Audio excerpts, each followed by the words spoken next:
पे झाड़ा ही रुबाब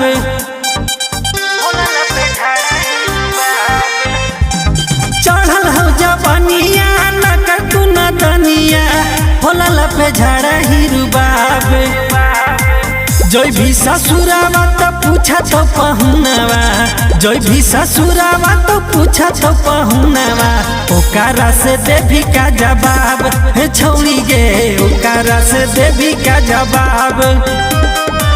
जोई भी ससुरावा तो पूछा तो पहुनवा ओकरा से देवी का जवाब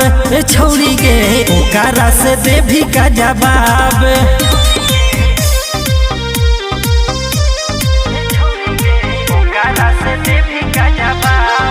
म्यूजिक बाय उदय राज।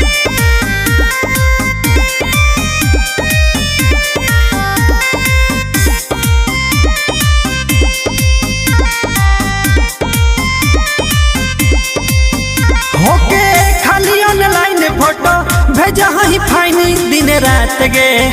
गाले ललकी टमाटर कमर कलियों से पातर बिंदी साट गे होके खाली ऑनलाइन फोटो भेजा ही फाइनी दिन रात गे गाले ललकी टमाटर कमर कलियों से पातर बिंदी साट गे की होके खाली ऑनलाइन फोटो भेजा ही फाइन गाल लाल की टमाटर कमर खोलियो से पातर तुम सुन छोरी कही औरी करही ने गंदा गंदा काज जो भी ससुरावा तो पूछा तो पहुनवा जो भी ससुरावा तो पूछा तो पहुनवा ओकरा से देवी का जवाब छौड़ी गे ओकरा से देवी का जवाब छौड़ी गे ओकरा से देवी का जवाब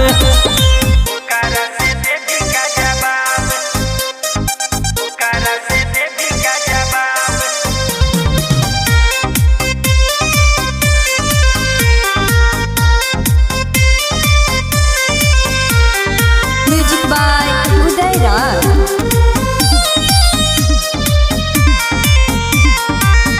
खाटी देहाते मंचा लिंदा के बाते ढकतान गे न तो राजू रसीला चंदन कर दे तो गिला तोर मान गे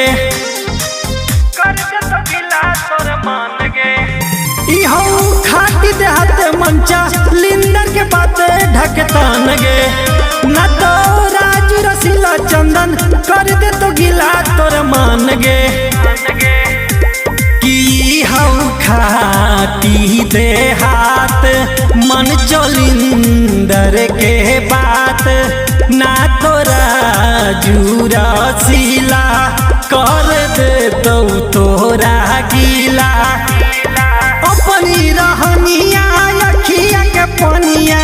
कर लेली अपने खराब अपनी रहनिया अखिया के पनिया कर लेली अपने खराब जब भी ससुरावा तो पूछा तो पहुनवा ओकरा से देवी का जवाब छौड़ी गे ओकरा से देवी का जवाब।